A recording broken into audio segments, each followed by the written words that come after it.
Hello friends, welcome to VP English guide. और हम बात कर रहे हैं आर्टिकल्स की। तो सबसे पहले हम समझते हैं कि आर्टिकल्स क्या होते हैं। फ्रेंड्स, ए, एन और द, इन तीनों को क्या कहा जाता है? आर्टिकल्स कहा जाता है। और इनका प्रयोग सामान्यतः नाउन के पहले होता है।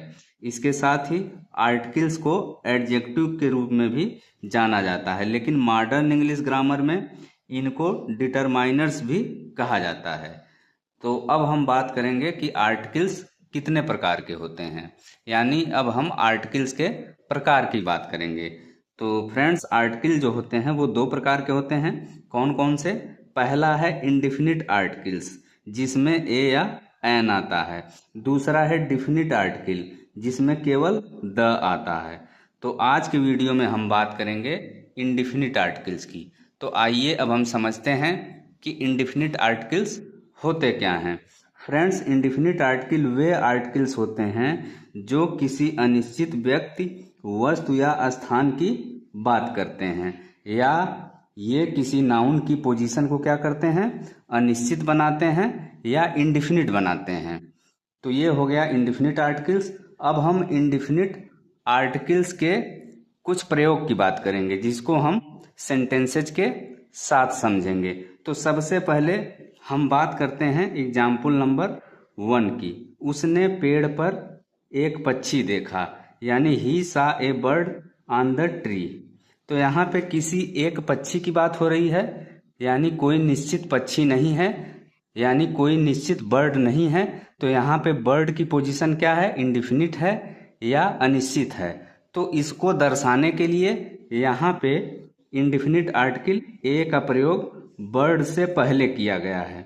इसी तरह से अगर हम बात करें सेकंड एग्जाम्पल की, इसी तरह से अगर हम बात करें सेकंड एग्जाम्पल की, वह एक कार खरीदना चाहती है, यानी सी wants two by A car. यहाँ पे किसी एक कार की बात की गई है, यानी किसी निश्चित कार की यहाँ पे बात नहीं हो रही है।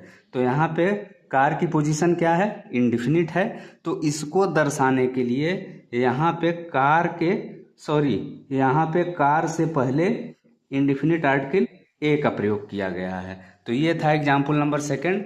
अब हम समझेंगे तीसरे एग्जाम्पल को। तीसरा एग्जाम्पल क्या है फ्रेंड्स? मुझे एक छाता चाहिए, यानी आई नीड एन अम्ब्रेला। यहाँ पे किसी एक छाते की बात की गई है, यहाँ पे किसी निश्चित छाते की बात नहीं है। तो यहाँ पे छाते की पोजीशन क्या है? इंडिफिनिट है या अनिश्चित है। तो इसको दर्शाने के लिए यहाँ पे छाते या अम्ब्रेला के जस्ट पहले इंडिफिनिट आर्टिकल एन का प्रयोग किया गया है। तो अब आप लोगों के दिमाग में आया होगा कि ऊपर वाले एग्जाम्पल्स में मैंने इंडिफिनिट आर्टिकल ए का प्रयोग किया और इस वाले एग्जाम्पल में मैंने एन का प्रयोग क्यों किया।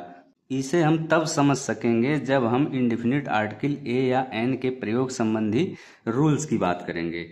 अब हम बात करेंगे एग्जाम्पल नंबर 4 की। तो आइए देखते हैं एग्जाम्पल नंबर 4 क्या है। एक राजा था, यानी देयर वाज ए किंग। तो यहाँ पे किसी एक राजा की बात की गई है, किसी एक किंग की बात की गई है, यानी यहाँ पे किंग की पोजीशन जो है इंडिफिनिट है, यानी कि अनिश्चित है। तो इसको दर्शाने के लिए यहाँ पे इंडिफिनिट आर्टिकल ए का प्रयोग किया गया है। तो इसलिए किंग के पहले यहाँ पे इंडिफिनिट आर्टिकल ए का प्रयोग होगा। तो फ्रेंड्स, ये था आज का वीडियो। नेक्स्ट वीडियो में हम बात करेंगे डिफिनिट आर्टिकल के बारे में। अगर वीडियो आपको अच्छा लगे तो वीडियो को लाइक करें, शेयर करें, साथ ही चैनल सब्सक्राइब करना न भूलें। Thanks for watching.